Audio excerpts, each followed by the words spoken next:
Students, last video में मैंने आपको बताया था ट्रेड यूनियन एक्ट 1926 के ऑब्जेक्टिव्स और इसके इम्प्लीमेंटेशन की हिस्ट्री के बारे में। आज हम बात करेंगे application for registration of trade union should contain. इस हेडिंग के ऊपर बात करेंगे कि अगर कोई ट्रेड यूनियन जो है वो रजिस्टर्ड होना चाहती है तो जो एप्लीकेशन जो उनकी तैयार होगी रजिस्ट्रेशन के लिए उसमें क्या क्या जो है होना चाहिए। इसके लिए सेक्शन 5 में प्रोविज़न रखे गए हैं, जिसमें जो है ये जो फॉलोइंग जो पर्टिकुलर्स हैं ये इसमें जो है आप जो है वो पूरे करने पड़ेंगे एक ट्रेड यूनियन को as a registered trade union होने के लिए।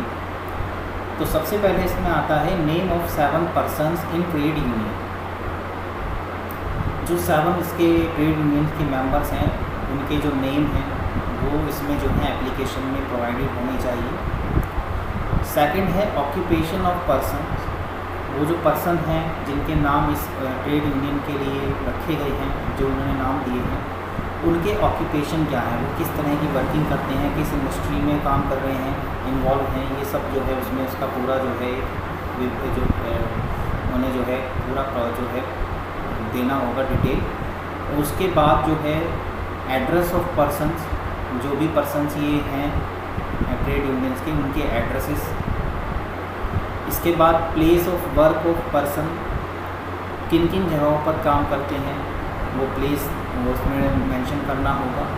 Name of the trade union, जो भी ट्रेड यूनियन अब बनने जा रही है उसका एक नाम जो है उन्होंने जो है वो एक तय किया होगा कि वो ट्रेड यूनियन जो है किस नाम से रजिस्टर्ड होगी, जिससे उसको पहचाना जाएगा। ये बहुत ज़रूरी भी होता है कि ट्रेड यूनियन जो है जब बनाई जा रही है तो उसका एक जो है नाम पर्टिकुलरली रखा जाए, जिससे कि उसकी पहचान हो सके, जो उसकी एक आइडेंटिटी जो है उससे पता चल सके। तो एक नाम होना ज़रूरी है। साथ साथ फिर है address of the trade union head office, और जो ट्रेड यूनियन बनाई जा रही है उसका जो हेड ऑफिस का जो एड्रेस होगा वो क्या होगा, वो इसमें जो है मेंशन करना है। इसके अलावा ब्रांचेस कहाँ हो सकती हैं वो एक डिफरेंट मैटर है, लेकिन जो उसका हेड ऑफिस होगा जहाँ पर सारे जो डॉक्यूमेंट्स हैं ट्रेड यूनियन से रिलेटेड, या जो ट्रेड यूनियन का मेन हेड ऑफिस है जहाँ पर मेन ऑफिसर्स वगैरह जो है मिल जाएँ, बैठ जाएँ, तो ऐसा कोई ऑफिस जो होगा वो जो है ट्रेड यूनियन का वो हेड ऑफिस जो है उसके बारे में यहाँ पर उसका एड्रेस जो है वो इस एप्लीकेशन में मेंशन करना है। इसके बाद आते हैं features of the registered trade union. इसके लिए सेक्शन 13 में जो है प्रोविज़न रखे गए हैं। तो क्या क्या जो है फीचर्स होनी चाहिए ट्रेड यूनियन के लिए जिसको भी रजिस्टर्ड होना है। Registered trade union have परपीचुअल succession. इसका मतलब ये होता है कि रजिस्टर्ड यूनियन जो ट्रेड यूनियन है वो एक लगातार चलने वाली, कंटिन्यूसली चलने वाली जो है एक ऑर्गेनाइजेशन होगी। यानी उसमें मेंबर्स आते रहेंगे, जाते रहेंगे, आएंगे और उसके बाद चले जाएंगे, तो दूसरे मेंबर जो उनकी जगह ले लेंगे। यानी जो ये मेंबरशिप है वो चेंज होती रहेगी भले ही, लेकिन जो ट्रेड यूनियन है वो लगातार कंटिन्यूसली चलेगी, जिसे कहते हैं कि वो हमेशा चलती रहेगी एक ट्रेड यूनियन। उसमें जो आने वाले मेंबर्स हैं वो जो हैं वो बदलते रहें भले ही। तो इसका जो है परपीचुअल सक्सेशन जो है एक माना जाएगा। सेकंड है registered trade union have a common seal. जो ट्रेड यूनियन है रजिस्टर्ड ट्रेड यूनियन उसकी एक कॉमन सील होगी। जैसे आप ये समझ लीजिए जैसे कंपनी फॉर्म होती है, जब हम कंपनी बनाते हैं तो उसका भी परपीचुअल सक्सेशन होता है, उसकी भी अपनी कॉमन सील होती है, जिसके थ्रू जो है वो पहचानी जाती है कि ये कंपनी, ये इस कंपनी के डॉक्यूमेंट्स हैं, इस कंपनी की ये मोहर है, इस कंपनी का नाम से जो है ये काम होगा। उसी तरह से ट्रेड यूनियन में भी होता है कि इनकी भी अपनी एक कॉमन सील होती है, जिसके थ्रू जो है ये अपने जो लीगल वर्किंग है वो आराम जो है कर सकते हैं। इसके बाद आता है registered trade unions can sue other.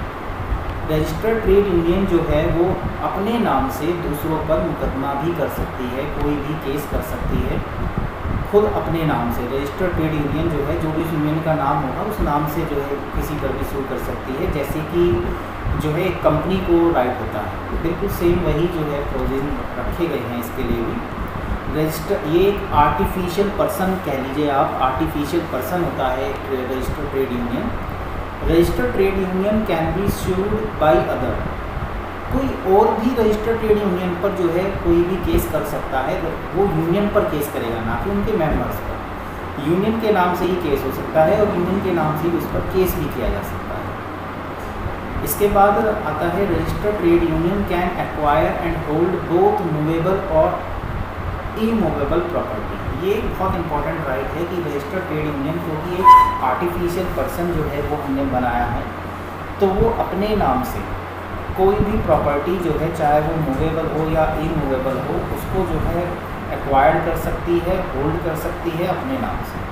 तो इस तरह से जो रजिस्टर्ड ट्रेड यूनियन होती हैं उनको ये जो है राइट्स जो हैं वो ट्रेड यूनियन एक्ट के अकॉर्डिंग मिल जाते हैं।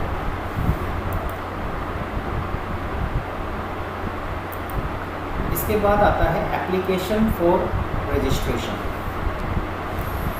जो एप्लीकेशन रजिस्ट्रेशन के लिए दी जाती है अकॉर्डिंग टू सेक्शन 5, उसमें है application for registration of trade union shall be made to registrar in comply with rules and statement of following particulars. जो ये रजिस्ट्रेशन के लिए रजिस्ट्रार को एप्लीकेशन दी जाती है, उसमें जो रूल्स और स्टेटमेंट जो हैं वो इस तरह से होंगे: name, occupation and address of the members, name of the trade union, address of its head office, titles, name, age, address and occupation of the office bearers of TU trade union, where is existence of trade union from past 1 year before making this application।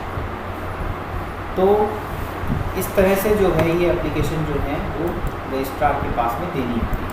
इसके बाद next आता है provisions to be contained in the rule of trade union.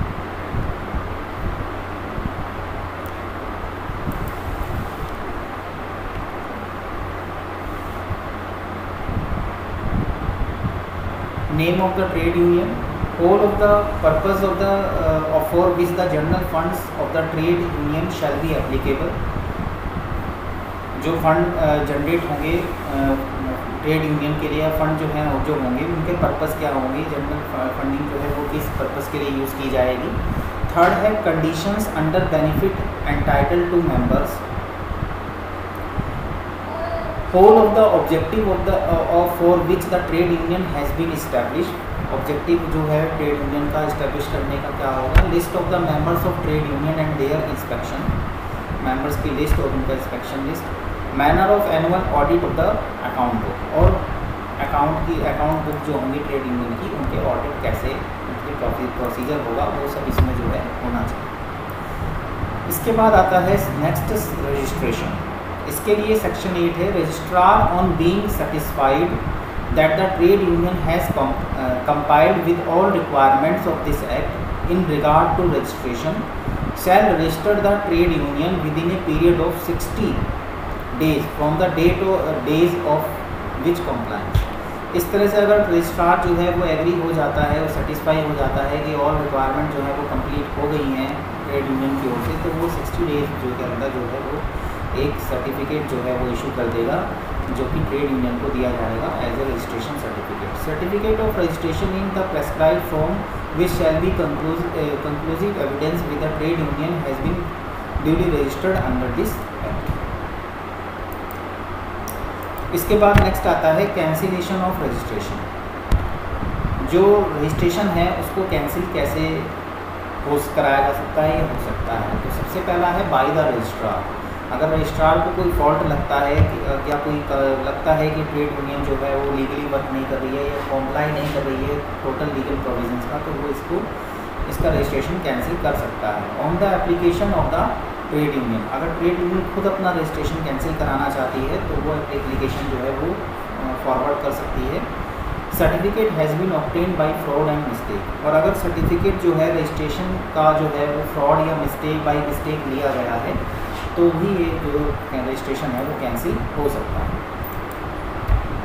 इसके बाद आता है dissolution of trade union. Trade union का जो डिसोल्यूशन है वो कैसे किया जा सकता है। A registered trade union can be dissolve in accordance with the rules of the union trade union act. जैसे हमने बनाई है ट्रेड यूनियन वैसे ही उसको जो है वो डिसॉल्व भी किया जा सकता है। A notice of dissolution signed by the any 7 members and the secretary of the union should be send to the registrar within 14 days of the dissolution. इसके लिए एक नोटिस जो है वो डिसोल्यूशन का जो कम से कम 7 मेंबर के साइन होने चाहिए उस पर, और साथ साथ जो यूनियन का सेक्रेटरी है उनके साइन होकर के एप्लीकेशन रजिस्ट्रार के पास जो है 14 दिन के अंदर जो है भेजी जानी चाहिए। On being satisfied, the registrar shall register the notice and the union shall stand dissolved from that day। अगर रजिस्ट्रार इस एप्लीकेशन से सेटिस्फाई हो जाता है तो वो यूनियन के डिसोल्यूशन का दिए गए ऑर्डर जो है वो पास कर देता है।